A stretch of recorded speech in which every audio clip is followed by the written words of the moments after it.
Some viewers may find the following video disturbing. Viewer discretion is advised. Hey everyone, welcome back to Board Games Unlocked, and Brad and I are continuing our top 100 games of all time. We are in the top I guess this will be the top 20 technically, with 90 through 81. And this is one of the very few segments where I have no new games on my list. I don't have That's any new ones either. cool. Yeah, I have this one's kind of all over the place. I have one, two, three, four, five, six that fell, one that stayed the same, and three that rose. I had two that rose and everything else fell. You have two that rose? Yeah, two that rose and everything else went down. Gotcha. Okay. Well, You're sweet. gonna see a drastic change, like this list, because of my way the games I've been playing over the last year. You're gonna see some of my ones that traditionally have been higher that have been Okay. sliding or really starting to slide now.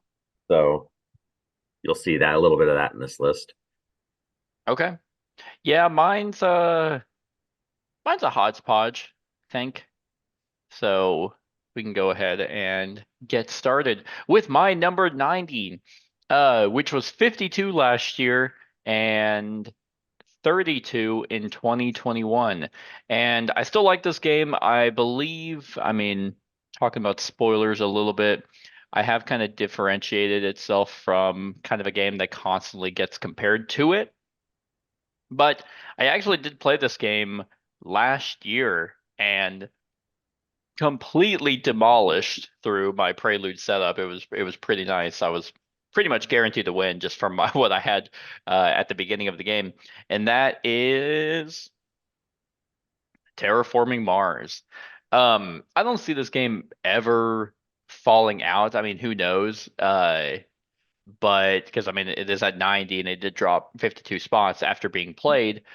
But I mean, this game is still insanely good. Like it's been a staple like since it pretty much came out and has had a constant influx of support and expansions. And then they did their big box, which was kind of okay. Like I'm glad I have it just for organization, but I mean I feel like there are better big boxes out there.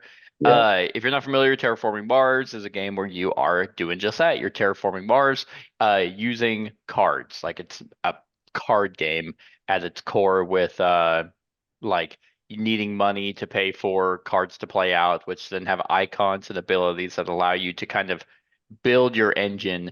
And it's everyone's goal to get enough oxygen out there, to get enough water, and to get the heat, or yeah, to get the heat risen.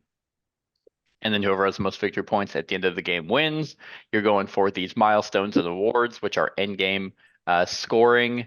And yeah, it's extremely solid. The game that it is constantly referred to now is Ark Nova. Right. I definitely see why that's the case, but it's at this point that like when Ark Nova came out, it was like, oh, get rid of Terraforming Mars. Yeah. They're completely different in how they play, even though the probably the skeleton is still there. But uh the Prelude expansion is a must for this game, which is kind of allows you to basically skip the first few couple turns whenever you just have a unique ability and kind of starting resources different than everyone else. And wasn't there Uh, a Prelude 2 There expansion? was, yeah. So they recently went on Kickstarter again, but they were under some flack for it. I ended up just not Oh, getting it AI because, stuff.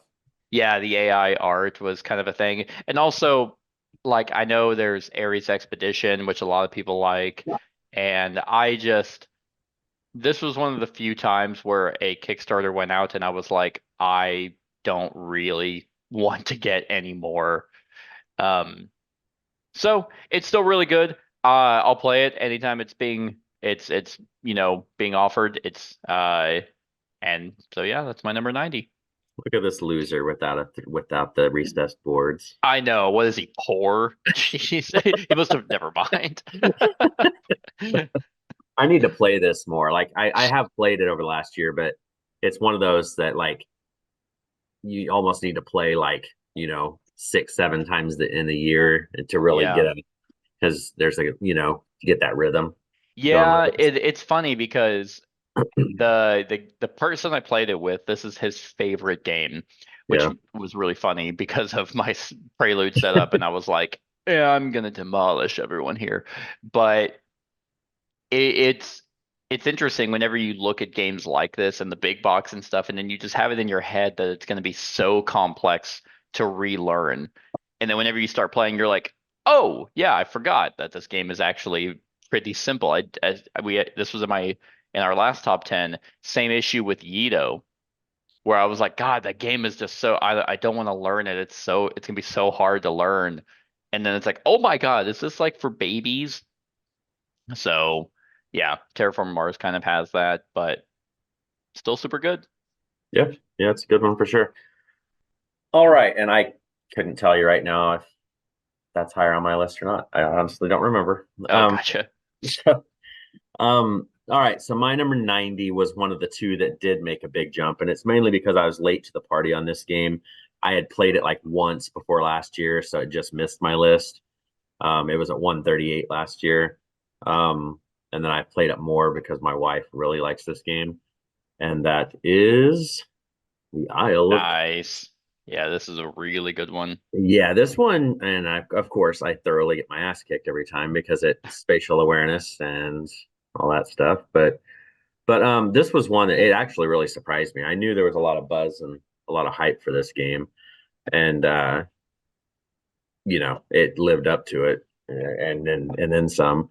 But everybody starts off the game with their own boat, player board, and you're pretty much drafting and placing cats on your ship, and they're polyomino.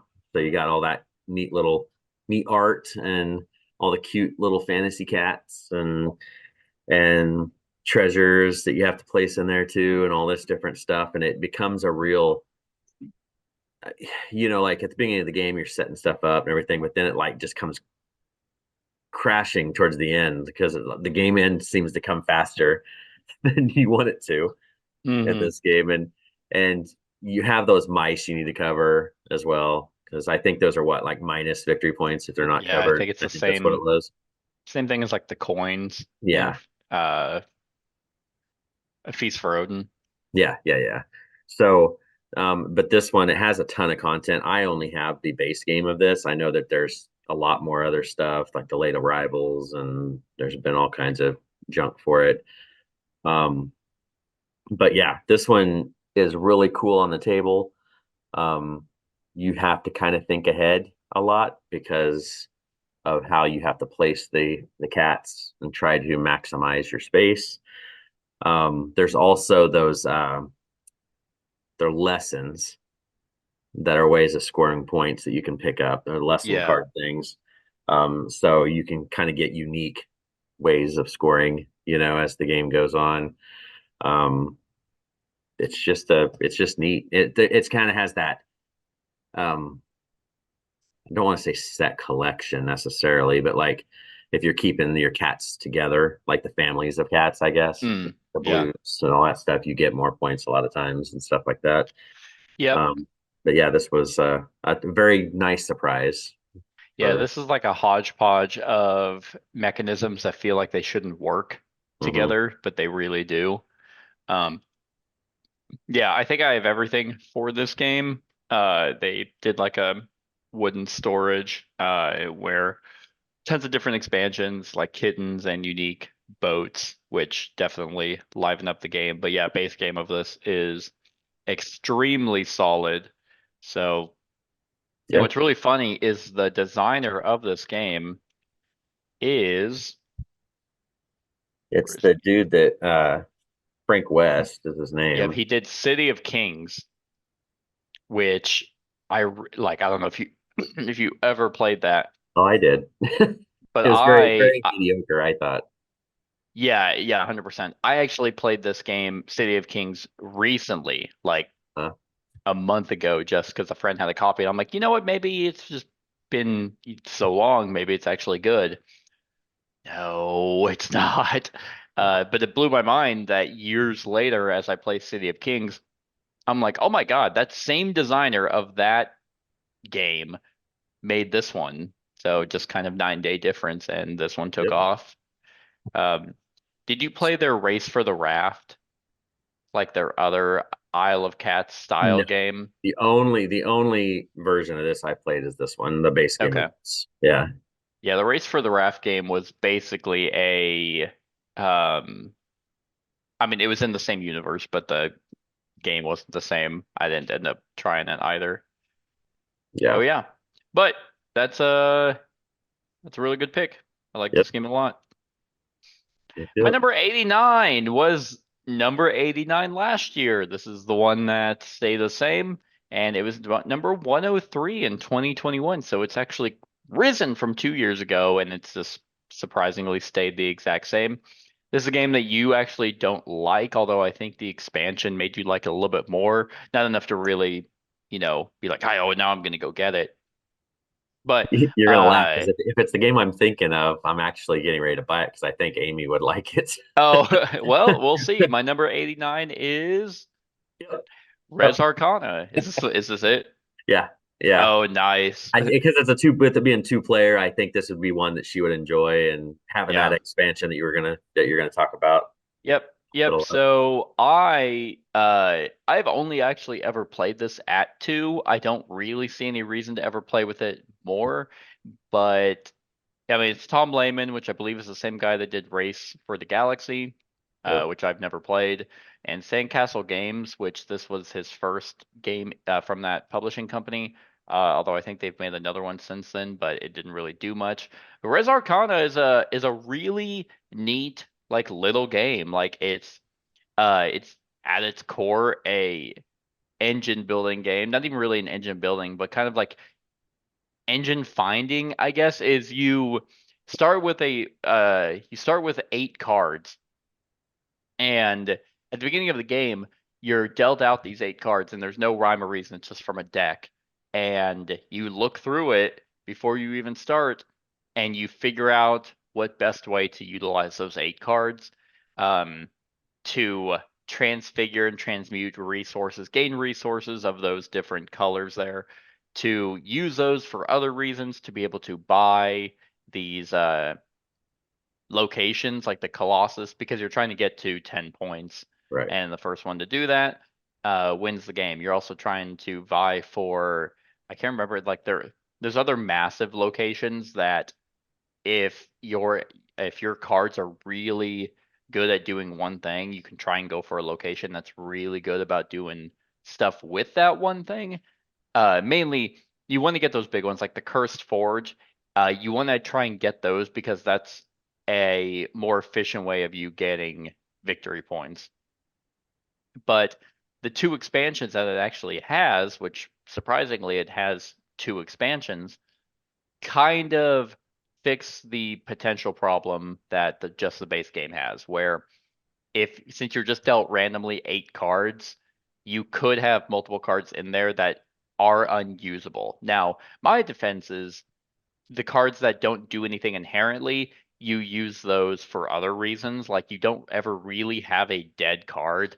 It's just that you might have a card, like a good example is you might have like a dragon saddle that can do stuff with dragons. You don't have any dragons in your deck, and there's no way to do anything about that. So you just use that dead card to kind of, destroy or exhaust or use it for the use of another card. But the expansion allows you to uh, modify that. There's these items that you can grab that can, like the life or death tile that's over there. It's like, hey, on this turn you collect 1 death or 1 life. There are items like that that kind of can mitigate the fact that you might have a card in your deck that does nothing.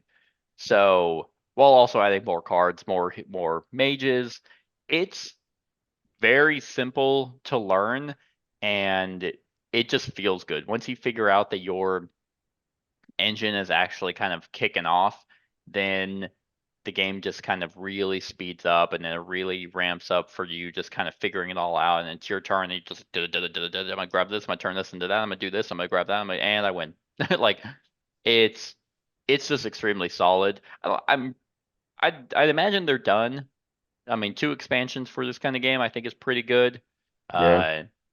And there is some like way of like affecting other players. Like you can kind of attack them and they can defend themselves with certain creatures or spend life or something, which is kind of like the only player interaction. Like in this game, if you attack someone, they have to have life tokens. If they don't, then they have to lose other resources. Which is potentially an 8-card, strategy is that you might try and go for. Keep your opponent not having any resources while you gather more, but that's pretty much it. It's very, very kind of like multiplayer solitaire. Other than that, I think it's extremely solid. I like this game a lot. So that's my number 89, Res Arcana. Good deal. My number 89 was 79 last year, so this one fell just a little bit. I don't ever foresee this one falling off of my list, but you never know. This is an out-of-print game. It's an older game, came out in 2010. And it's best solo, but maybe 2 players. I mean, and it's a small box fantasy flight game. Space Hulk Nice. Death Angel. I need to play this again. I love this game. It's so damn cool. And I kick myself because I had it a long time ago, but really before I got into the solo stuff a lot. Because I got it because one of my game groups over here in Pittsburgh, that was one of the first games we played. And I had like all the little card expansions and all that stuff, and I sold everything off. Now you can't get those card expansions anywhere. Like a deck of like 40 cards people are selling for like $150 and stuff. So I just don't think I'll ever get them. But even the base game is really fun on this because you are taking there's different teams. They're denoted by colors of Space Marines, and you get 3 different action cards to use for your guys. So there's a move card, there's a support card, an attack card, and a move and activate card. And all the while, you're these gene stealers, which are kind of like aliens. If you're picturing it from like the Aliens movie, they're like coming out of vents and all this stuff. And your characters are all in a line down the middle. And if you can notice, there's little arrows on each side denoting they're facing. So you have to be able to be facing the right way to kill things that are popping out. So things get extra damage on you if they flank you. You have to watch out for that. So you're trying to kill everything that comes out in the waves. And then if you do all that and succeed, then you move on to the next room. And then, all the vents and stuff change, repopulate and all that stuff. It's a very difficult game. Like it's not easy to win this game at all. But it takes up not very much space. It's got a lot of action going on. A lot of decisions and stuff. And if you like Warhammer 40K, I mean, that's a no-brainer too, because I mean, the Space Marines in this are pretty cool. I will say I've never had a game though I've blamed the dice as much as this one. I swear that they put weighted dice in every copy of this game because that one bad symbol comes up more often than it should. To the point where my group and I actually just started using a D6. That's so funny. Just because it was so, bad that way. But yeah, and I could see them doing that. I could see it being like either just really bad production or they're like, oh, let's kind of make weighted dice to make the game difficult. Yeah, this was one of those ones because when Fantasy Flight and Game Workshop split, this was one of the games like Warhammer, Blood Bowl Team Manager was another one. A lot of those games like that, it kind of sucked that they aren't going to happen anymore. Yeah. But this one, I mean, it's a small box. This is a winner all over the place, and it's one of my earliest games when I started getting back into gaming that I started playing. I don't even know how I got my copy, like, because I have a copy of this, and I don't know where it came from. I just need those expansions. That's my biggest thing right now. Like, the Deathwing and all those things, man. Those are I really, really, really want them, but I'm not going to pay $150 for 40 cards.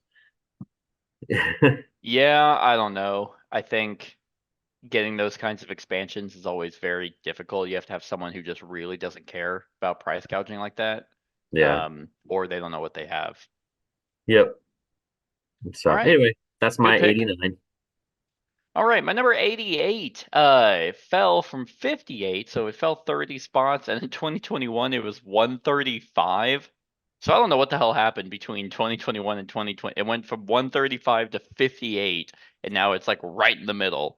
And I wish I just had data over the years because I feel like this game fluctuates more than a lot of games, honestly. Um, Maybe when I was ranking this, because this game is so solid.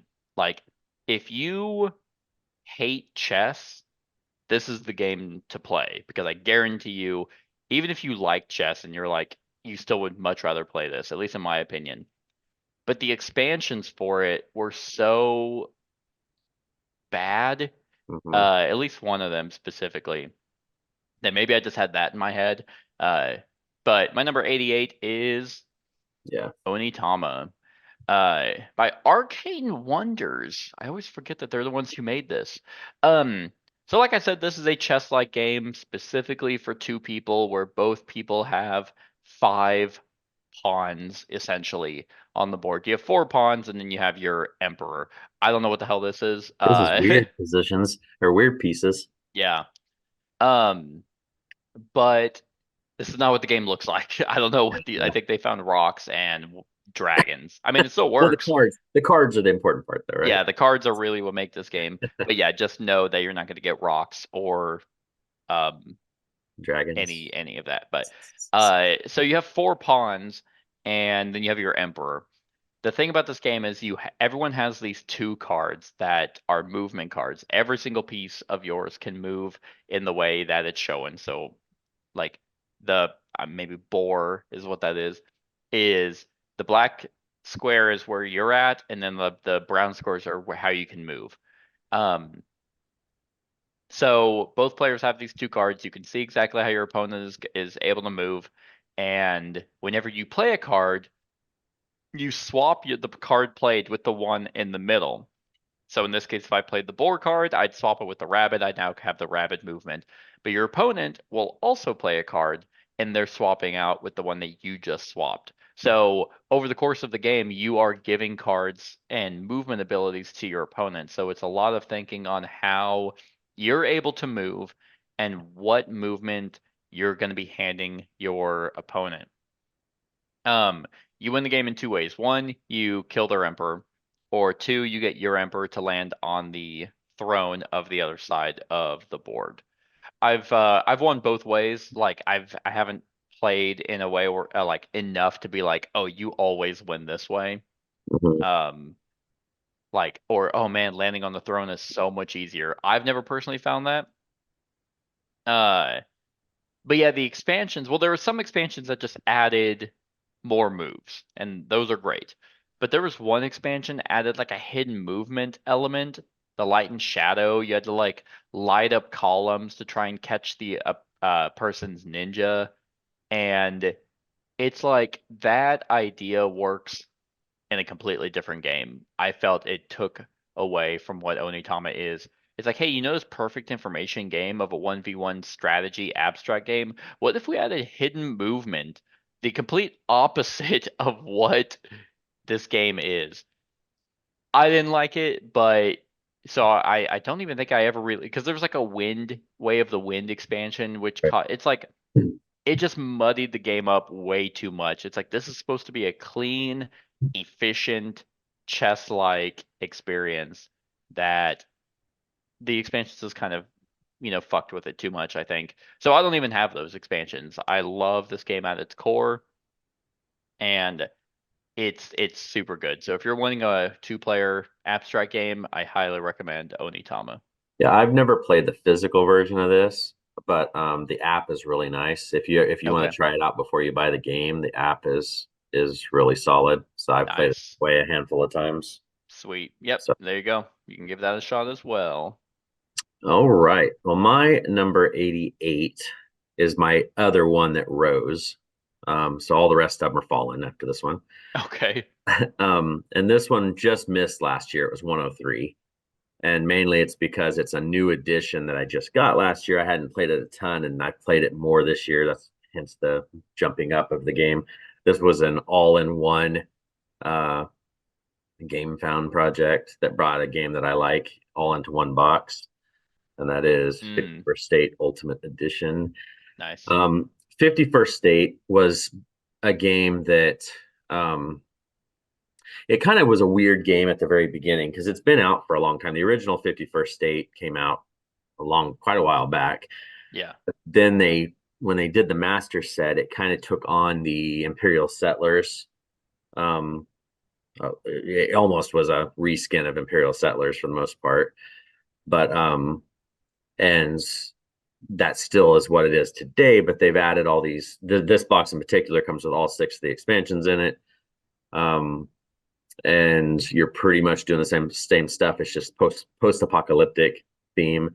There are 4 different powers, like groups of people you control in this. You're either the mutants, the traders, the New Yorkers, or the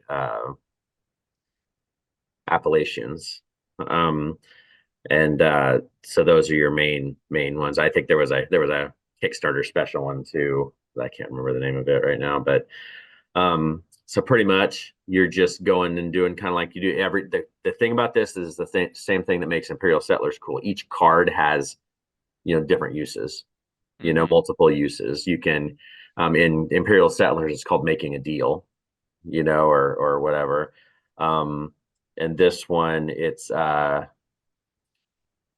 signing a contract is what they call it. So like you turn it upside down, put it in, and you get that resource, at the beginning of each round.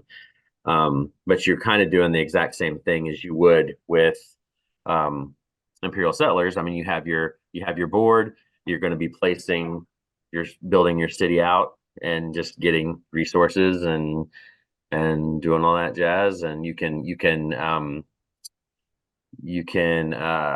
invade a location to gain resources. It's honestly is pretty close to Imperial Settlers. I mean, when I say reskin, I mean I know it's not identical, but it's pretty much got this. It's the same skeleton of a game. Yeah. So really, you pick your poison. It's a great game system, but if you like the cutesy civilization art, do Imperial Settlers. If you like the post-apocalyptic or kind of darker, grungier, realistic arts type stuff, then this is the way to go. In fact, I'll do you one better. Yeah. If you like the cutesy civilization, not chibi because that art is garbage. Like I really like this Imperial Settlers art. Do Empires of the North, and then if you like the post-apocalyptic theme as well, do 51st State. So you won't have the same game with just a different art style. You get the feeling of Imperial Settlers with a way better game of Empires of the North, and then you still get the cool system of. Yeah, I would agree with that for State. sure. Depending on the year, it depends on whether I like Imperial Settlers or Empires of the North. They kind of bounce back and forth. That's just depending on how things go. I don't know where they fell this year, but yeah, I mean, this one is a really cool game. I know you still need to play this, I think, but Empires of the North ended up being my number 123. So Okay. actually still pretty up there, all things considered. I don't own Imperial Settlers anymore because I actually have made the transition. I made the hard transition to go more into that because I really like Empires of the North after having played it a lot more. What did you say your Empires of the North was? 123. Mine's 122. Oh my God, that's so funny. I don't even know if Imperial Settlers. Of course, I'm not gonna spoil too much, but yeah, it was just funny. So right, they are insanely close. But with 51st State, I mean, I would play it. Like, I'm not sitting here saying that like Imperial Settlers or this is like a trash system. I just don't really care for this theme.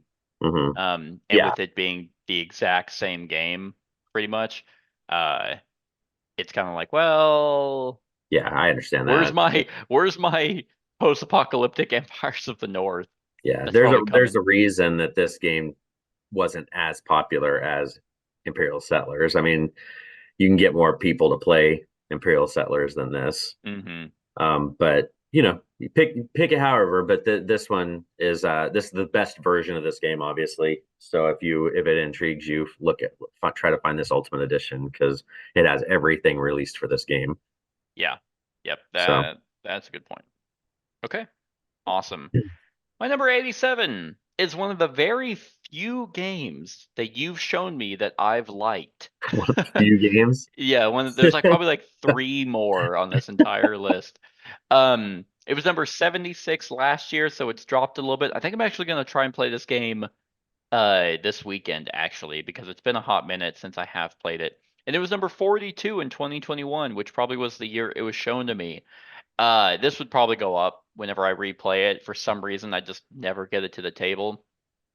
And that is Oh Whistle yes, Mountain. Whistle love Mountain, this one. yeah, this one is very good. I imagine it will be higher on your list. Again, would be higher on mine. I just haven't played it. And not to be confused with Whistle Stop. I know it's like you hear that all the time, but I should reiterate that they are not the same game and not related in any way. Except for the But font. Whistle Mountain, sorry, what? Except for the font. Except for the font and the fact that it has whistle in it. This is a kind of also an engine building worker placement game where your workers are these different types of vehicles. Yeah, like here you have like a hot air balloon, blimp, and maybe a zeppelin. Yeah.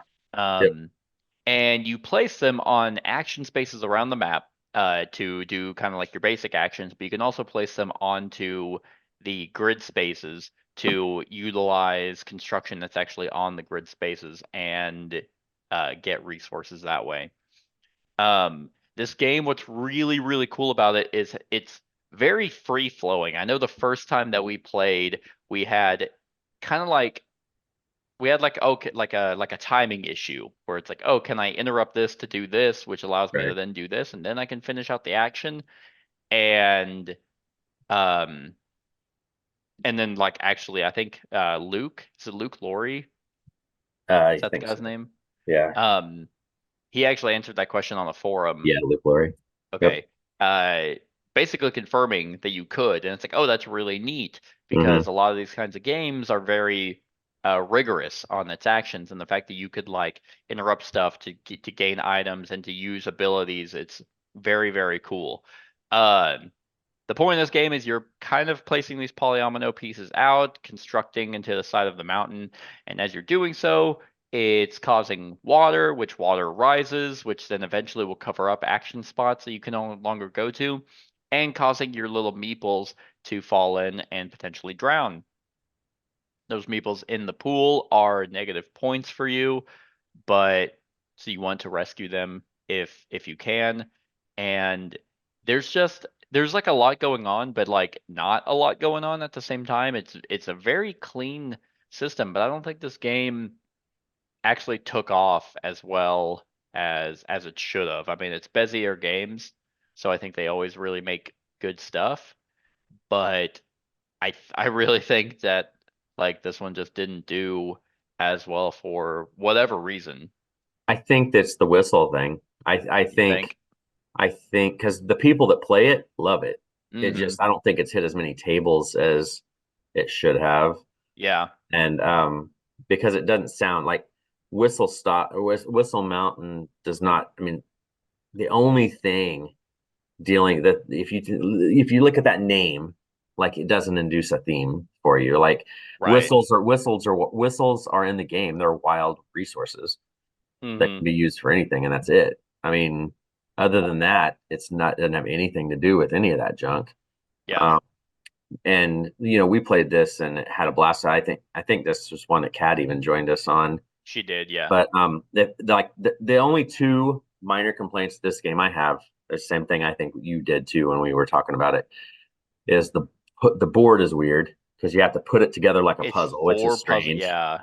So and stupid. then the piles of the machines and all the different gears and stuff, the way the place on the board that they have them set like blocks, so Yeah. somebody's not going to be able to see what is on there just because of the height of stuff, or if you're on the bottom side where the water is, that stack of water is, you really can't see the spots right on the other side of it. So Yeah, it's just kind of a weird, both of those being production designs, like almost like what you would call like a user interface almost, where it's like, why did you put the pieces there? And I mean, they're all relatively easy fixes. Maybe not like obviously not the board pieces. That's a minor thing, but the piles, you just take the piles off. yeah, yeah, Like there's no reason to have them on the board at all. Um, but other than that, I think this game has a very minimalistic design. I actually uh heard someone recently saying it looked bad. I actually like the way it looks. I like it looks too. Yeah, And I think it's because I play a lot of indie video games, and that kind of art you just see a yeah, lot, very minimalistic but still colorful. So I like the way it looks. And yeah, if you're looking for a pretty unique kind of worker placement engine builder, I would highly recommend Whistle Mountain. So very that's much my so. number 87. We might talk about that here in a few lists. We'll Here see. here at your number 2. I don't remember where it landed, but it's a lot higher than this. All right, my number 87 is another old school game. It's looking like another 2010 games, back-to-back 2010 games. And this one is one that you have not played, even though you have played the video games that it's based on. And this is one that I made fun of a long time ago when we did worst games list several years ago. And then I got the bug again, picked it all back up, started playing it, and realized that I really enjoy the system and everything because I love the theme. And that Oh, is the okay. Resident Evil deck building game. You're not going to see this on too many people's top 100s, I bet. But Probably this not. this one, it's not the greatest quality game as far as component stuff. I mean, it's just cards. It's your typical deck building game. It's was produced by a video game company, so I mean that tells you kind of a lot of it too. But with this game, if you like Resident Evil, like if you're a big Resident Evil fan like I am, then this game will resonate with you, especially if you like deck builders. Because it's a difficult game. It's just got your whole survival aspect to it. The art of the cards is ripped straight from a lot of the games and stuff. And you have, depending on the different, because there's different modes to play. Like there's the story mode, which that's the main version of this game, and it's where you're racing. You know, you claiming items, weapons, and all that junk before the others get to it first. It's kind of a weird way. I don't play it competitively like that, like the whole semi co-op thing. I pretty much play it if I'm playing anything other than solo, which I pretty much play it solo because nobody else wants to play it. It turns into full co-op, stuff. But you're just trying to survive the mansion and escape safely. There's a versus mode where somebody plays the bad guys and you play the good guys. That's dumb. I've never touched that. And then there's a mercenary mode that does other stuff. I just pretty much play the basic version. But you set out a certain number of weapons and event type things and ammunition, and then there's a whole monster deck and infections and stuff. And you just kind of work your way through the mansion. And till you get to the main bad guy who's populated down towards the bottom, and you go. And there's so many hero characters that you can play in this that are pulled from all the different games, that and they all have special abilities and stuff, so you can kind of mix and match with that. And yeah, I mean, this game's well out of print. Like it's expensive to get all this stuff now, and I paid for it to get it all back. I have everything for this game now except for promos. But it wasn't cheap. But it's a solid game. It's one that you need to try sometime, even though it does feel dated. But if you like Resident Evil, it's just something nostalgia wise, to Yeah. go through and do it. I do like Resident Evil, but pretty much just, I mean, I just actually replayed the remake to 4, which is I did too. amazing. Yeah. So fucking good. Uh, but I'm not like huge into it, even though I can clearly see they have like, yeah, Resident Evil 4 art It on has there. everything. Yeah, it covers all the games up to Biohazard. I don't know Okay. if those. It doesn't have those, but it's like got all the 1 through 5 stuff. Because one of the boxes is dealing with the whole Resident Evil 5 stuff too, and everything. So with Got it. like the one that took place in like whatever it was, South America or I Central, don't remember. whatever. Yeah, the jungle type stuff. But yeah, this is really cool, and you're not going to be able to find it on the cheap, So it's just there's so many cards. I have like 3 boxes packed full of cards of this, and there's so many weapons and it has that feeling of ammunition. In a Resident Evil game, ammunition isn't plentiful, so you have to Hmm. like, you know, make sure you're keeping your ammo up and buying ammo. Your guns run out quick, just different stuff like that. It's fun, for what it is. The nostalgia is one of the big reasons why it's still on this list. Cool. Cool. Yeah, I'd give it a shot. I'd give it the old college try. All right. My number 86 is one of the few on this list that actually rose. It was 124 last year and 72 the year before. And I think it's because, like, one, I played a game that was combining these two mechanisms that I thought did it way worse. And two, I've played it recently and it's another deck builder, one of the first deck builders that I actually really enjoyed. And that is Tyrants of the Underdark. I Now, still I need think to play this, this one. I don't see any reason why you wouldn't like it. Yeah. Um, I would play with more than two. I've played it at 3 and I've mainly played it at 4. But this is the two mechanisms uh, that this game incorporates is deck building and area control.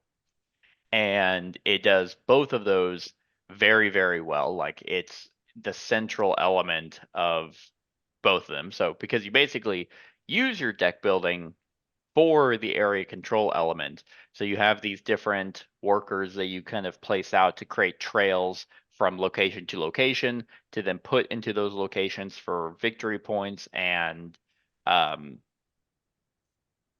and like majority of abilities. Certain locations will give you a special ability.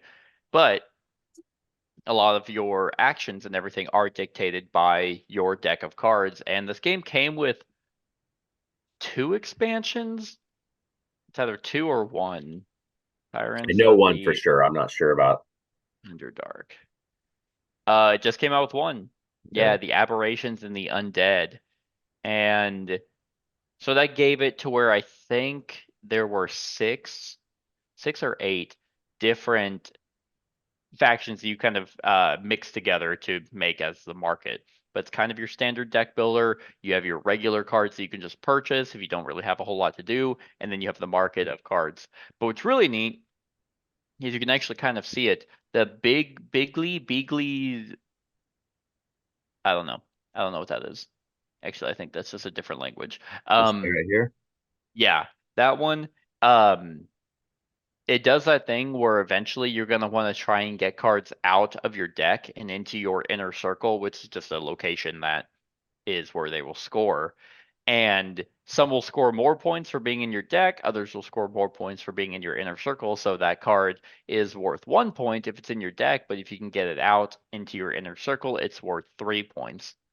So that's another element. You're doing actions to assassinate, to spy, to swap, your pieces with other pieces, and utilizing your deck and your building prowess to uh, vie for control over these areas in the Underdark.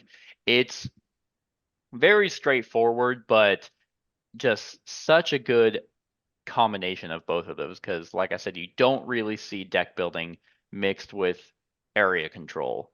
And this is exactly that. Deck building is very good. I love that system of like this card's really good, when I can use it. However, it's worth 8 points if it's not in my deck. So you may have to make that decision of when do you pull it out to get victory points versus like making that risk, because you have to have cards that allow you to pull it out. So if you don't do that, it's like, oh, am I going to get the chance? Like, who knows? It's a solid one, and it's in. I mean, I think they had like a reprint of it. I have the longer box, but there's like a one where it's a more condensed version, so it's readily available to my knowledge. So, Yeah. highly recommend it. Tyrants of the Underdark. Good one. I'll try it sometime. All right. My number 86 is a game that did make pretty significant drop. And it's probably because I just haven't played it much this year at all. So, it's one of those that we've talked about. If I play it, it's probably going to bounce right back to where it was. It was 38 last year. Oh, wow. Okay. Yeah, it dropped pretty decently, but it's kind of one of those evergreen games. So I know it's going to pop back up after I play it again, and that is Viticulture Essential Gotcha. Edition. I mean, what can you say about this one? This is a classic Stonemaier game. Beautiful design, awesome layout, and this Essential Edition did a really good job of incorporating a lot of the stuff from the Tuscany stuff to kind of make it a complete package. I mean, you still, if you got the Tuscany Essential Edition, that had all the rest of the junk, and that's fine if you want to add that stuff. That there's good stuff in that too, but the stuff they pulled from that and put in this Essential Edition made this a really good box to have on its own. It adds all the stuff that you need to, in my opinion, to have that solid experience. But in this game, you're kind of, you have a vineyard, you're making wine, you're selling wine, you're hosting wine tasting parties and all kinds of stuff. It's got that same Stonemaier feel, good components and good art and good layout.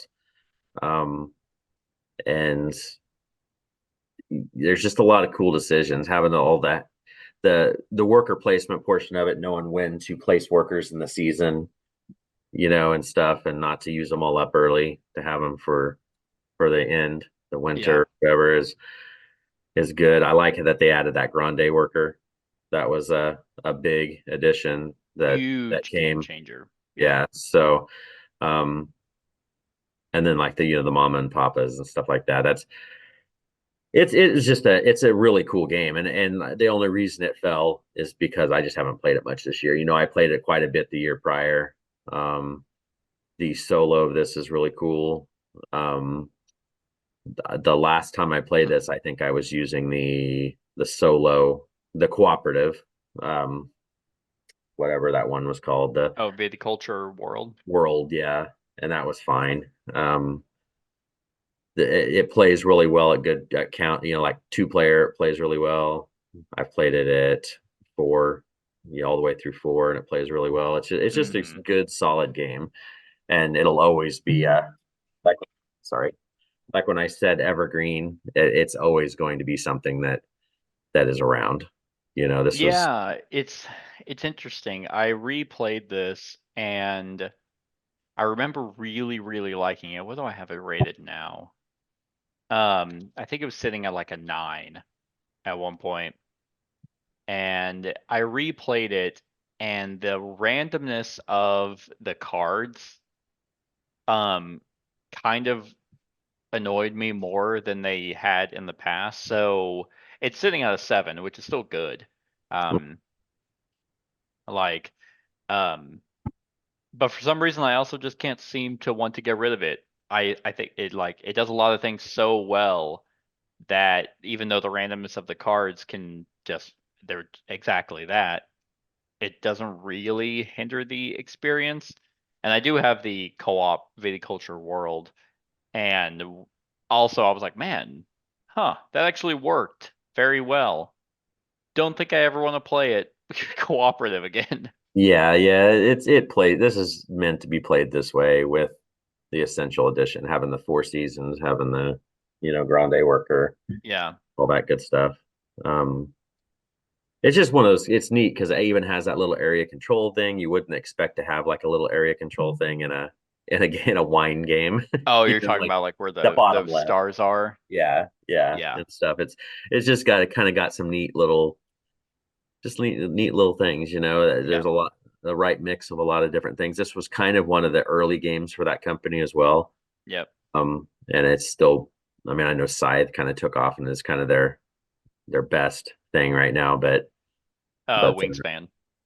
oh, sorry. Yeah, Yeah, sorry. Wingspan. Yep, overlooked. Yep, overlooked Wingspan. So Wingspan is their moneymaker. Scythe would probably left this, but this is still going strong, even though it was one of their early ones. Yeah, for sure. Yep. This is a good pick. Yep. All right, my number 85 fell. It was number 77 last year and 43 the year before. So from last year, it didn't really fall all that much. But again, I'm actually kind of being disproven a little bit more this year, is I did replay this last year. So normally I assume it would go up, but so I think that maybe this is kind of where it's gonna sit at. Still waiting on the expansion to come out. I mean, this company kind of went under, and the owners of it just seemed to just completely abandon all projects. But this game is really the one that kind of solidified their system, and I think it's best implemented here, and that is Mm, Street Masters. So yes. Street Masters is kind of like it's a cooperative kind of beat 'em up style, like I think Enter the Dragon or the Teenage Mutant Ninja Turtles kind of side scroller game. It's not side scrolling, but that's kind of feel I get, even though it's like Street Masters, so it's supposed to be a Street Fighter's ripoff. I don't get Street Fighter from this. The Final system that I'm fight. talking, sorry, what? The final fight, the old video game Final Fight. That's what it reminds Maybe me of. that's maybe that what I say Enter the Dragon. Maybe it's Final Fight. Um, yeah, sorry, that's what I was thinking of. Uh, yeah, that's a little bit more closely related. The the system that I'm talking about is what they called their modular deck system, where there's a bunch of different cards. There's three types of cards that you pick from, which is I think it's your character, the location, or the stage in this case, and the enemy. And you kind of um, utilize that different combination, which just creates a shit ton of replayability because every character has their own deck. Every stage, which there's a bunch of, has its own deck, and every gang or enemy, like boss that you pick up, has its own deck. So just by combining different types of those decks, you're going to have a unique experience, which I think is just extremely fun. Like this is again a beat 'em up kind of game where you have your character that you're moving around on this map to fight minions and fight the boss, using cards that are in your deck for various abilities. Um, Weirdly enough, this game is, even though like the storage solution, which is kind of this massive box, because everything has minis, it doesn't store all that well. But Yeah. whenever you play the game, it's very simple. Like you get very limited actions on your turns, but you're trying to utilize your abilities because some cards are events that you just play out. Others are cards that stay out in front of you to then be used on your turn, and you're gathering these types of different tokens, like these hit tokens, to be able to use to defend yourself. Because I think it's what one person goes down, you you lose. Yes, I believe so. But what's also cool about this game is everyone has like an ultimate ability. So as soon as you get enough energy tokens, you flip over and your character has like a one use buff, special attack that they can do. That's really cool. You can interact with stuff because like the stage deck will have its own kind of area of interactions. The boss will have the same thing. It's a really cool system that they utilized in a bunch of other games, Brook City, Alter Quest, Hour of Need. And this one and Brook City are the only two of their games I actually still own. Ultra Quest I just never wanted to play. Um, and Brook City I also haven't played, but it's a cop like kind of like It's a vibe. unique So theme. it's a unique theme. But this one, yeah, like there's still an expansion supposed to be coming. I think it It is. officially is. Yeah, another company bought it, or took over distribution, and it And I should be think, here in like a couple months. if I'm not mistaken, I feel like that same company is wanting to make more content for it. It's that's it Is it sounds Steam that way. Forged? It Did sounds that way. Steam Forged pick this up? I believe so, yes. Okay.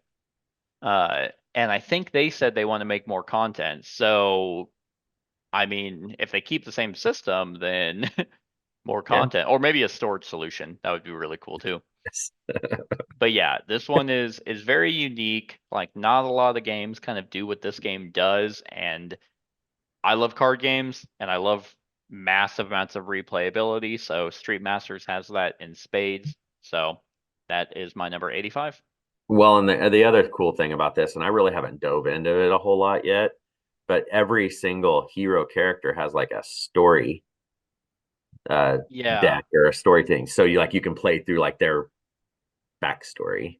Yeah, Kind it of a kind weird of way. reminds me of, yeah, like kind of like your, Origin story or something like that. yeah, like what story you would get um from like a traditional fighting game. Like I Right. can't imagine it's all that deep. No, but it's just more stuff to play through. Sure. So Yeah. there's just I so think much it's I crap for think this. yeah, I think that's for the solo mode as well. Yeah. Yep. Yep. But yeah, This is a good one. that's my 85 Street Masters. All right. My number 85. Is that right? Yeah, my number 85. I'm just making sure I have the right one here. Was 84 last year, so it did drop one. Ooh. It's kind of steady right here, but I anticipate it's going to rise this year because I got a bunch more new content for it, and my wife has been excited to get it to the table more. It's a game that used to be a top 10 or 15 game for me several years Wow. ago, and it's just kind of settled down because I haven't played it a whole lot, and that is Oh, Arcadia Quest. yep. I bought a bunch more new stuff for this, and it's going to get played a lot this year because she's been asking for it a lot, and I like when I'm playing it. I really enjoy this game,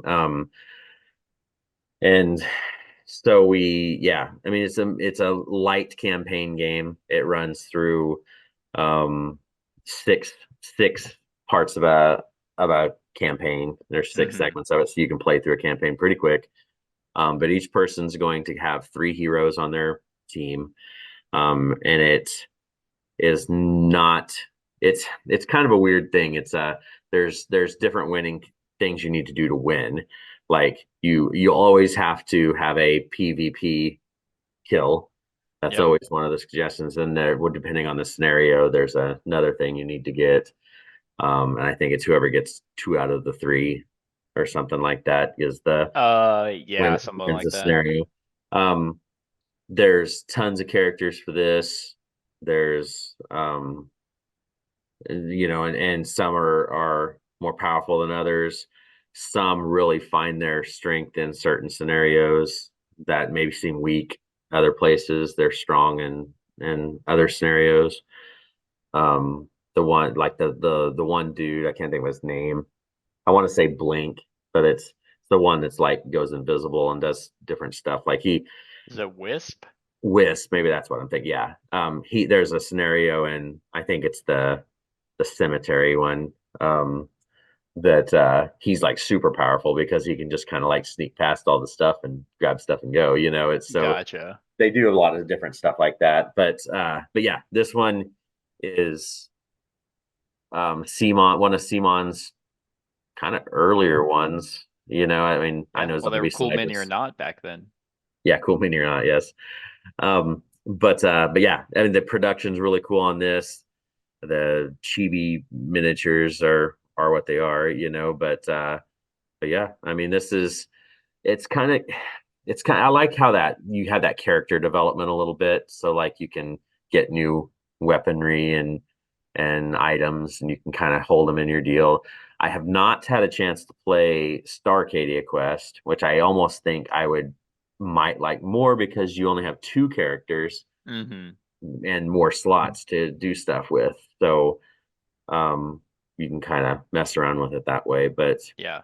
But yeah, I mean, this one's one I know is going to get played a lot, especially since I went and bought all that stuff because they had a big clearance online, and I bought a bunch of the stuff I didn't have, and yeah, I mean that's my 85 Arcadia Quest. Cool.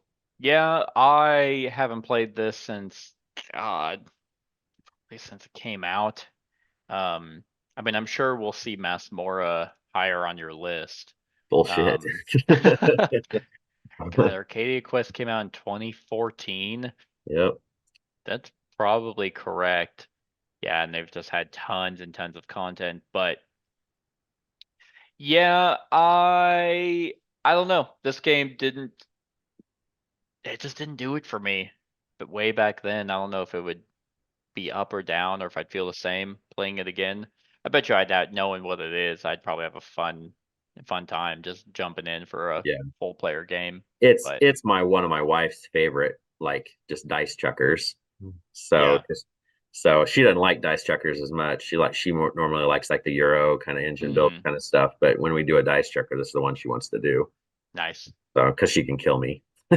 That's fair. Yeah. Yeah, I don't know. I don't know. But I bet it'd be a fun time. Yeah. So my number 84, we are going in a completely opposite direction. Was number 62 last year and 88 the year before. I just haven't played this game mainly because I only have my game group really consists of like three, three or four, which at four this game would be perfectly fine. I actually don't mind this game at three, even though I got the second edition and I haven't touched it since. Um, it's still extremely solid. I don't imagine it'll ever fall off the list, and that is Mm, Seven Wonders. This yes. is second edition, which I used to have everything for first edition. I did upgrade just because I liked the aesthetic look of second edition as well as kind of like the table presence. Um, to kind of the way the cards play just is a little cleaner in second edition, and the fact that if they were making expansions, it was only going to be for second edition, so you kind of needed that. And they did make an expansion for it that I haven't tried yet. But if for some weird reason you haven't ever heard of Seven Wonders, it was one of the original, if not the original, card drafting game where you have a kind of wonder that you're potentially trying to build out over three epochs, I think is what they're called, Ages, I think, ages. or eras, And something like that. yeah, and so you're dealt a hand of cards and you're drafting those whether you want to go for military or science or religion or resources or whatever. Each different card color does something different. Like the brown cards are resources, yellows are cities, reds are military. And yeah, you just pass those until you have your hand, then you play those cards out. Um, it's such an efficient game that still has a lot of depth to it that to this day, I mean, years and years later, it's still one of the best to actually play. Um, Yeah. so yeah, I mean, there's very few games that as you add more and more people, the time stays the same. And I know That's that's what one. that's what I was gonna say. Like it's nuts how you can play a 7-player game of this and it takes the same amount of time as a 3-player game. Exactly. You know. And what's also great is you're only worried about the people to your immediate left and right. Like Mhm. when you're trading resources or paying for resources or comparing military, it's just those people. Uh, yeah, they just made something special with this game. I haven't tried what was it, the Edifice um expansion. Yeah, I think that was the one that came out last year. So that's the new one for second edition that they made. Um, but yeah, it's really cool that they're still supporting it. And then of course you have Seven Wonders Duel and Seven Wonders Architect, which I haven't played Architect. Radar. and I'm not a fan of Duel, but here we are at my number 84, Seven Wonders. All right. That probably will be higher on my list. I can't exactly remember where it fell, but my number 84 also dropped significantly. And it's mainly because I just haven't played it, again. This is a fun one to it's went under the radar over the years. It's a deck building version of a Ameritrash miniatures story game. Yeah, I mean, there's really as much else to say. It's Touch of Evil Dark Gothic. It was 26, so I Oof. mean it went down quite a bit. Jeez. It's going to be one that's always going to be on this list, I think, just because it's unique in what it does. Having the 3 resources and all that different stuff, being able to be played solo as well, makes this a big thing. But this game came out in 2014 again, and it's being eclipsed by some other deck builders. Deck builders have progressed over the last 5 years or so with like Aeon's End and different stuff like that. But this one just is unique because of the resource system. Having 3 resources to manipulate is what keeps this game up here. Just because in most deck building games you have attack and currency. That's what you're messing with. This one deals in colors. They have red, green, blue. Those are what you're doing, and you have to have a certain number of those orbs to be able to purchase this or to do certain things. And red is generally attack. I think blue is like magic and mysticism, and I can't remember what the green one's called, but you play it just like you would a normal deck building game, but you're buying from the row in the center, and then there's a bad guy, some sort of like a werewolf or a vampire or some sort of thing that you're getting powered up to take out. And it's supposed to be like the way this game was made. It was a competitive game, first person to slay the beast kind of thing, but you can play it solo and cooperatively as well. And but yeah, I mean the art is always unique. It's your Flying Frog games, your classic Flying Frog game stuff before Brimstone, where it was all that weird like Halloween photography type art. Yeah. Halloween which is that's the style. I mean, all their games, Fortune Glory, this, Touch of Evil, Last Night on Earth, all that stuff has that kind of stuff, and I like it. It's kind of a neat little twist on stuff. And but yeah, like I said, this one's probably always going to be up here, whether it bounces around or if this is where it nestles in, we'll see. But having the 3 resources is what keeps it fresh, and it's one that you haven't ever played, I don't believe. Nope. But if you do dive into this, and I tell people this every time they are interested in this game, get the Colonial Horror expansion as well. That adds a lot more card interactions, and more bad guys and stuff to do. But it's almost a must-have expansion to really flesh out the game. Nice. So anyway, that's my 84. Sweet. My number 83, going from a card game to another card game, was number 90 last year. So it went up, and it was brand new last year. So that's actually a very good thing. Normally, brand new games drop. But this game I find consistently played and kind of weirdly easy enough to teach, even though it's a 1v1 card game, and one that will not be getting any type of support for, which is kind of a shame, but I definitely see why, and that is Radlands. No, By first, Roxley Games. So this is a post-apocalyptic kind of like Rage 2 psychedelic kind of Borderlands vibe. This isn't like Fallout or 51st State post-apocalyptic. Where you control various camps that have special abilities and you're trying to destroy your opponent's camps. I think I have the deluxe edition, yeah, with the neoprene mats and like the chips for water like that.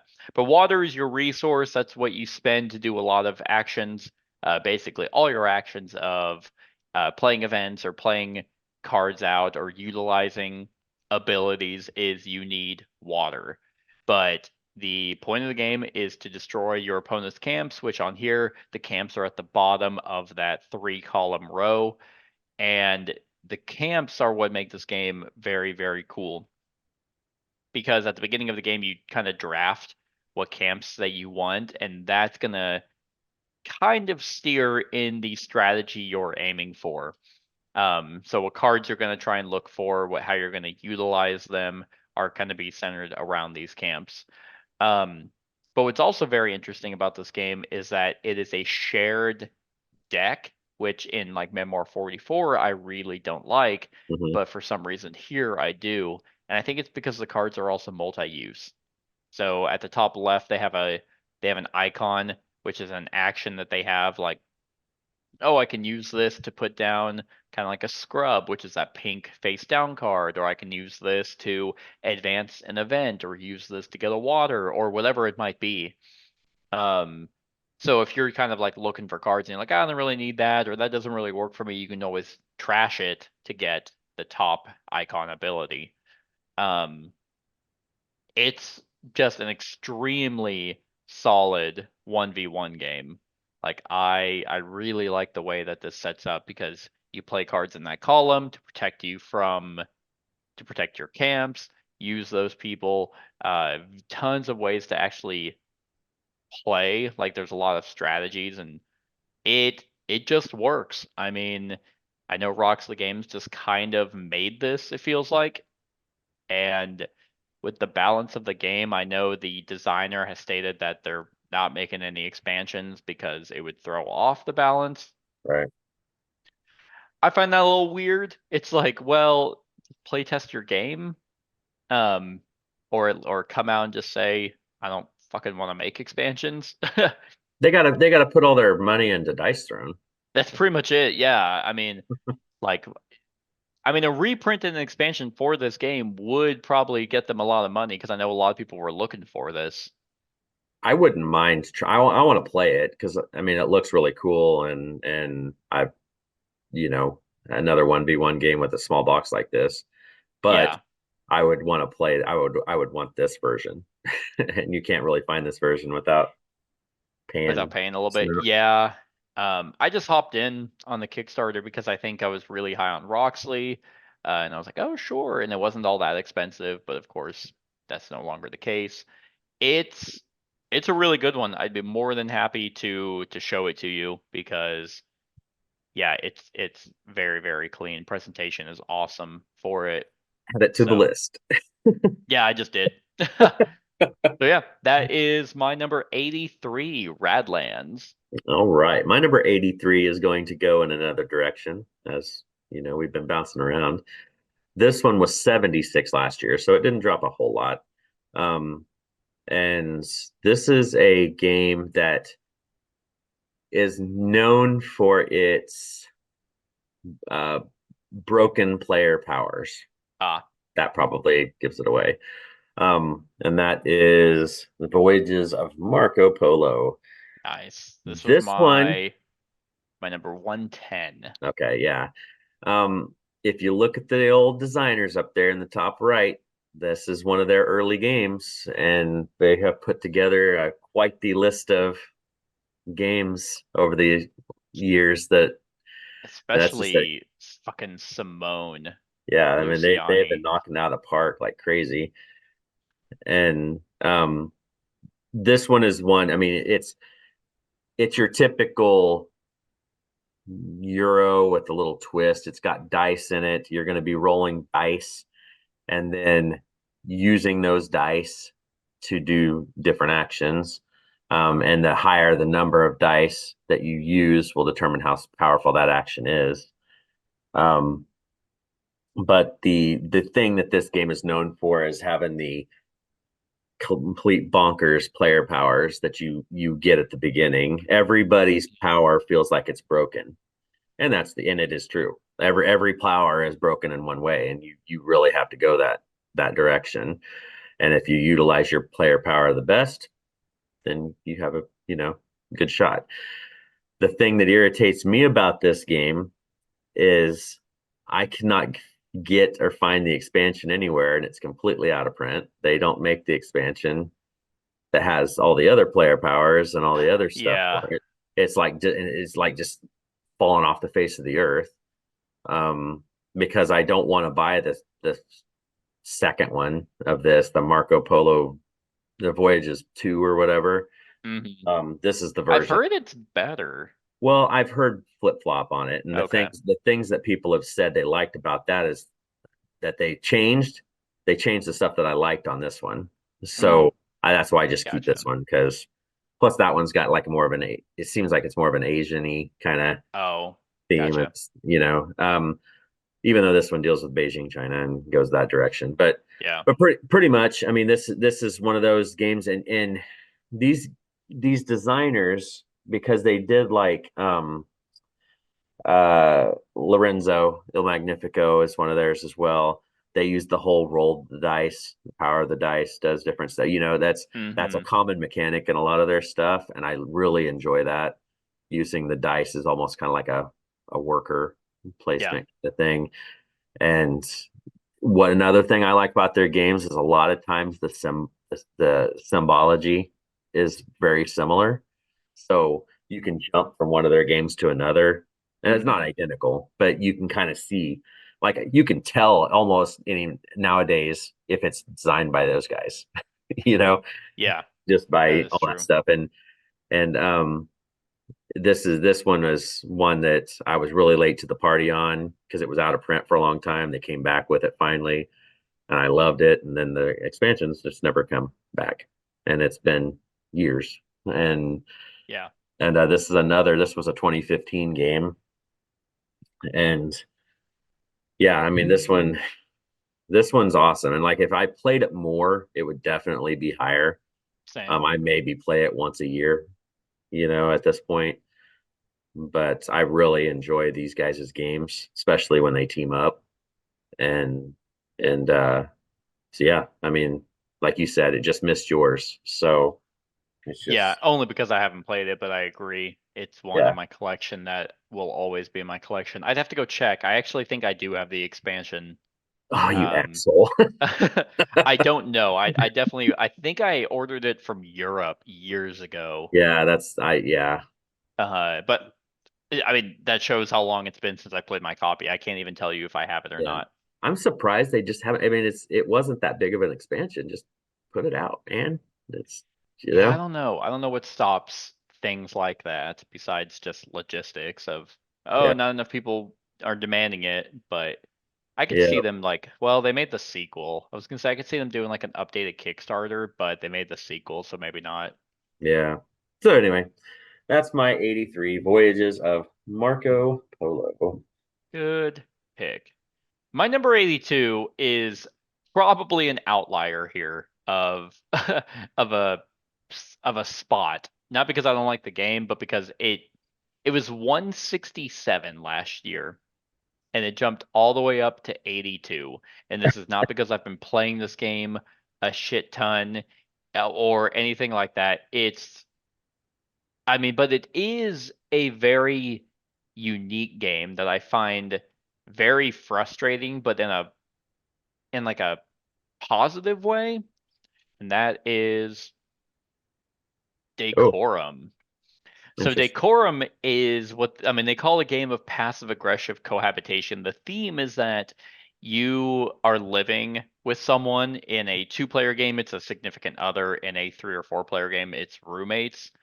And it's a party game, but it's not a party game. Like, because everyone has these condition cards. So if you go to the picture, Oh, sorry. Perfect. Everyone has these condition cards of the way that they need the room to be. They need rooms to be of a certain color. They need types of a lamp. They need colors of in various rooms. It's going to be a shit ton of different combinations that everyone has. And on your turn, all you do is you either swap out a piece of a lamp for a lamp, change the room color, remove something, or add something. That's all you do. And all everyone else can say is whether they love it, are neutral, or they hate it. Because everyone's conditions of how they need the house to be is different. Right. And this game you're limited. You have a time limit, where it just blows my mind because the amount of times that I have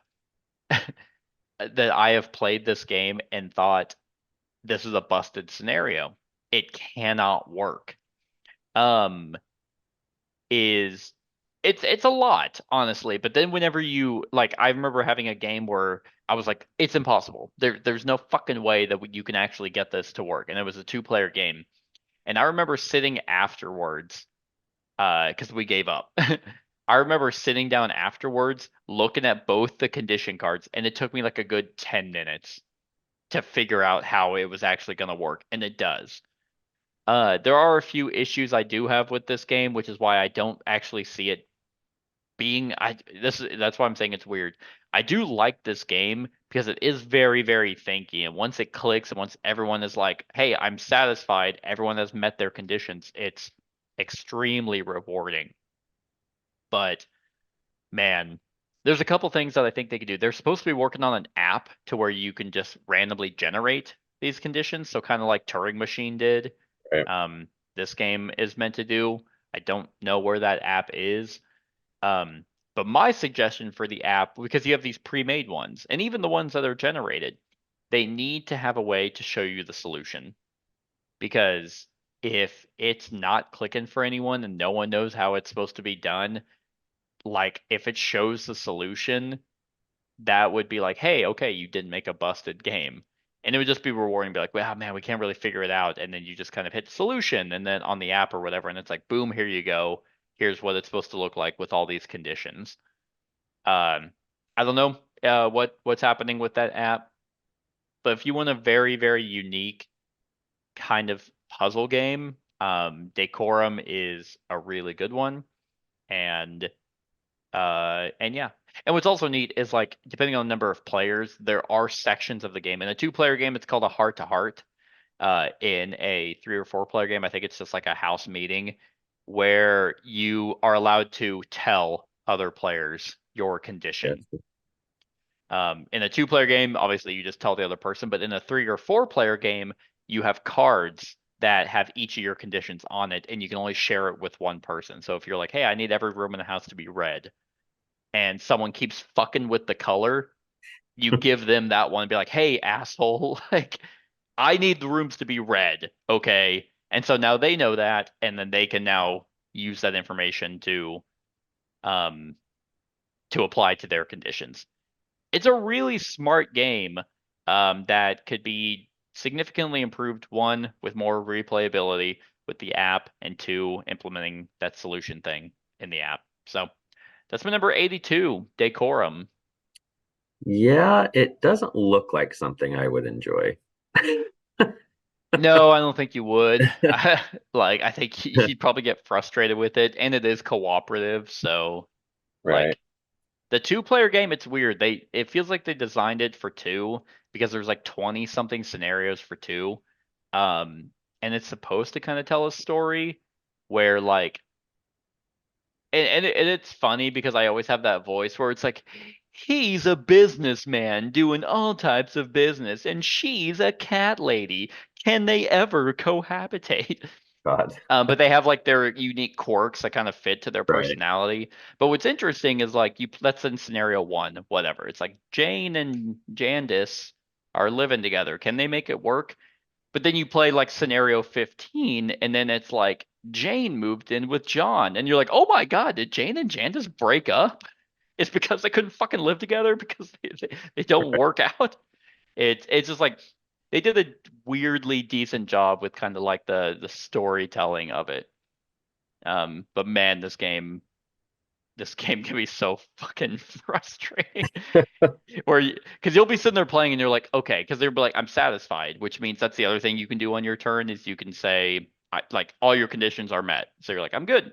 And then someone else goes and they're like, let me completely undo all of that by swapping this lamp with this green lamp. And you're like, Yeah. no, put that lamp back.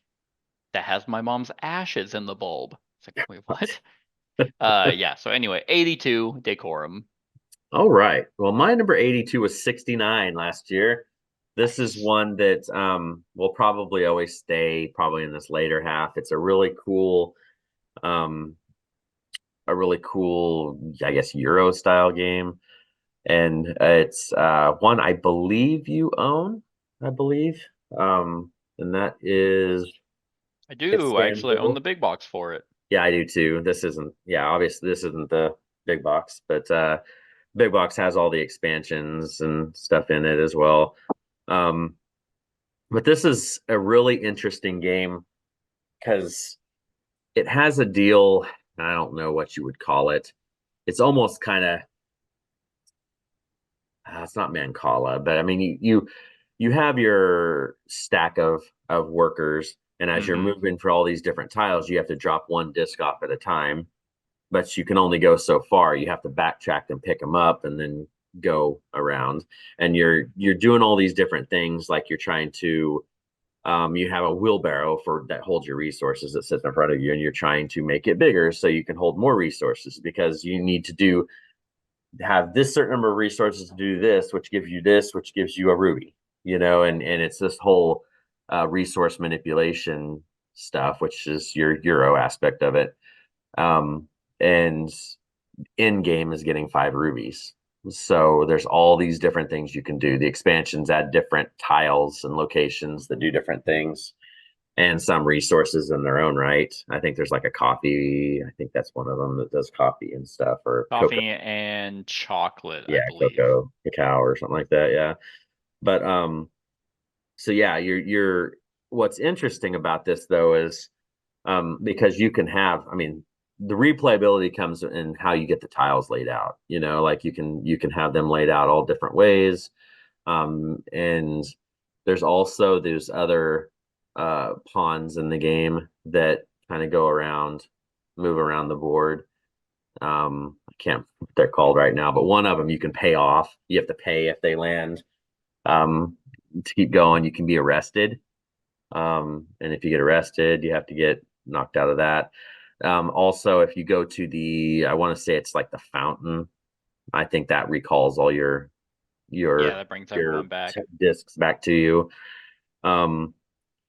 There's just a lot of cool stuff with this, and if you like doing that whole resource manipulation stuff, it's almost I mean, you need to get your wheelbarrow maxed out so you can just start loading up on that stuff. That's almost a have to. Yep.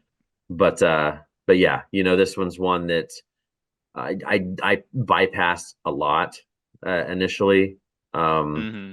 Because it used to be called Constantinople a long time ago, and then it got redone as Istanbul. And a friend of mine showed it to me, and I was like, "Damn, this is nice." It's actually a fun one, and this is one I actually have not shown to my wife yet that I think she would really enjoy. That's why when I went and got the big box instead of just having the one, because I think this would be one that she could enjoy kicking my ass in as well. Probably. And and but yeah, this is just one of those kind of a classic. I mean, Mm-hmm. you don't hear it talked about a ton, but yet it's always on people's lists. And That's true. Yeah. yeah, it's just kind of one of those. I said this earlier. It's kind of one of those evergreen type games. It fits its own little niche. That not a lot of other games do, and I think that's why it kind of hangs around. Who's the designer for Yes, this game? Rudiger Dorn. Rudiger Dorn, which he's done. He's a German dude. He's done a handful of games. Yeah, the name's Most of them are like those old, yeah, crusty like Euros, like trading in the Mediterranean type sure. Euros and stuff like that. But nothing. I guess he did Las Vegas. That would be a lighter game that he had done. Um, and then there's Rune Stones that I want to try still. That would be one that looks Okay. interesting to me. But yeah, so that this one is one that if you haven't tried it, try it. I mean, it's a good game for Yeah. sure, and there's a lot of replayability in it just because of the location placement. Yeah. So, Good yep, pick. that's my Good 82. pick. All right. And finally, the last one for this segment. My number 81 was 72 last year, so fell just a couple spots. And 73 the year before. And this is one of those staple games of this genre that, at least it's a staple in my collection. It's one that I compare a lot of other games to. And it fell mainly because it's kind of a beast to play. Not in terms of like difficulty of the game, but just length. And that is Mm. Fury of Dracula. One of the few hidden movement games that I own that, again, I kind of compare a lot of modern hidden movement games to, because hidden movement is such a genre for me that's like, well, if you've already done it well, why would I play this game over that other game? When that's the central mechanism. Right. And uh, this one is kind of your bigger, grandiose style hidden movement game where all the like players are playing as investigators with special abilities, um, chasing after Dracula, and there's a night and day mechanism or system where the day the heroes are able to walk around and deal with certain deal with certain circumstances in a better situation. Like they can go to a town and it's like, oh, okay, let's check and see if there's a vampire here. Oh, there is, and it's daytime. Okay, we're able to handle it, but if it's nighttime, they have to fight it. This is a really cool kind of thing where, in my experience, I played Letters from Whitechapel where Jack just runs from everyone. And then here, during the day, Dracula runs from everyone, but then nighttime, if someone's kind of weak, I can actually hunt them down. You had that inverse of like, haha, now I got you. So I really like that. The reason why it's just kind of hard to get to the table is that it is always long, unless the Yes. heroes just catch Dracula and kill him immediately. Well, and the only time I've played this, the game didn't last as long because we played kind of I don't want to say diluted, but it's that version where you didn't really have a lot of your powers as Dracula. Yeah, when Dracula doesn't have his powers and the investigators are able to track him down, it's very difficult for him to get away. Because Mina's ability is like, oh, hey, if she's in a spot with another investigator, she can scan that whole area and see if Dracula's there. So if it's like right off the bat, that's like, oh, we found him. If he has no ways of turning into mist or turning into a werewolf or not moving at all, it's like, well, we got him, and let's just keep beating his ass. Um, but even then, Dracula has a bunch of health and he has ways of healing, Right. and uh, so it goes on relatively long. But the element of kind of like that epic chase, if you can really get into the theme, is fantastic. Like figuring out where he's been, calculating the steps back of, because he can, Dracula, the way he moves, unlike in a lot of games where it's just move wherever, um, you could hop back and forth. It's like, I'm gonna go here, then I'm gonna go to number 21, then 20, then 21, then 20. Right. Dracula cannot do that. He has a deck of all the locations that he has to place down, and it's like until that card eventually comes off, he has to kind of keep moving. So, um, and then there's events and stuff. There's items the investigators can get.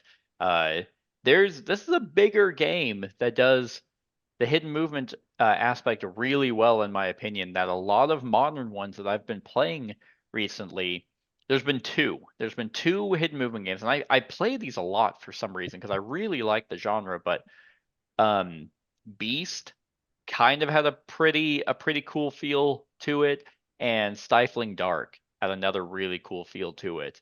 But other than that, most hidden movement games just don't if they're all right, then I'm like, okay, but I don't really want to keep it in my collection. Beast and Stifling Dark I did keep, and Fury of Dracula has been in my collection forever. I want to redo it for the channel because it's been so long, but yeah, I have the I think it's Fantasy Flight. I have the Fantasy Flight version, Yeah. third I edition. I think I don't have the fourth WizKids one. Okay, gotcha. I really want it because that new project for Beast is on GameFound right now, and I've never played it. It interests me. I just haven't had a chance to play it yet. Yeah, I played it recently actually. And it had a few kind of weird quirks about it. I think it ultimately got a 7 for me, but I looked through their GameFound thing and I was like, "Oh, actually they fixed those in the expansion." So, that's pretty good. What is on? I know we're talking about Beast now, but what's like the top player count, like the best player count for that game? Do I you think? played it at 3 and I thought that was Okay, done really, really that's well. good. So, um and I imagine 2 would probably feel just as good. Okay. But yeah, I've only played it at 3. Anyway, that was my number 81, Fury of Dracula. All right. Well, my number 81 to finish off this list was 61 last year.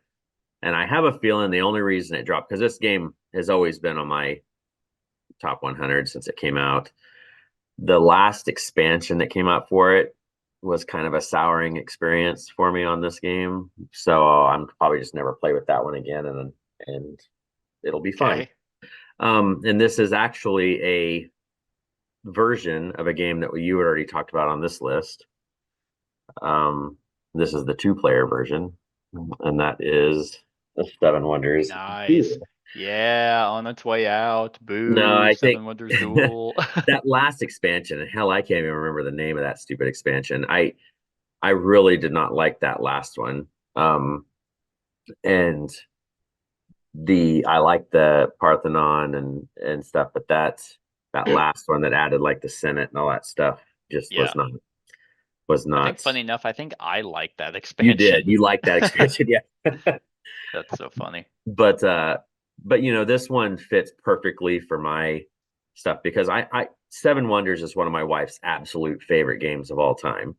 But now that everybody's gone and it's just her and I, the regular Seven Wonders needs to be at least 3 players, in my opinion. So then there's this, and this is the best way to play it with 2. So it has the whole geometric shapes of the cards deal where you're when a card gets uncovered, it flips over. There's randomness in that stuff, but you're virtually playing the same game. I mean, the brown cards are resources, green science. There's different ways of winning. The military, instead of military like hurting your neighbors and stuff, there's a tug of war track kind of in the middle that pushes one way or the other. If you get a certain number of science cards, unique science cards, you can win. There's different winning conditions on this. And you have a number, you have 3 or 4 wonders that you're working on throughout the game. You'll only be able to ever do 3 of them, I think, as it goes, or maybe you can do 4. I can't remember right now. But you play through 3 ages just like you normally do, and it was a good way to turn Seven Wonders into a 2-player game. I personally like the original Seven Wonders with at least 3, whatever. I prefer that better than this. But this one gets played more just because of being a two gamer household right now. Yeah. So that's why this one hangs out here. It's got smaller cards, and yeah, I mean the Pantheon expansion is in my opinion, is the best one, because then that adds that extra little god power stuff that you can nab, and it also puts tokens out on those cards in the deal that makes you want to take certain cards that you may not want to take to just be screwing people over and stuff. Yeah. So it added a little bit of mitigation in that fact. And but yeah, I mean this one's a solid one, and you'll most likely see the original up higher on my list for sure. But Yeah, I'm definitely in the minority on this one, but that's okay. That's okay. All right. Well, that was it for this segment, everyone. I hope you enjoyed. Let us know what you think of these games in the comments below. Stick around for the rest of the top 100. And other than that, like, comment, share, and subscribe, and have a wonderful whatever time of day it is for you. Hey everyone, thank you for watching, and I really hope that you enjoyed the video. If you would like to see more of my content, go ahead and click that subscribe button and the bell to be notified whenever I upload any new content. If you feel like supporting the channel, you can go ahead and click that Patreon link to be taken to my Patreon, and any help is truly appreciated. Other than that, stick around for any other run-throughs or reviews or cool top 10s or whatever I feel like putting on. Other than that, like, comment, share, and subscribe, and have a wonderful whatever time of day it is for you.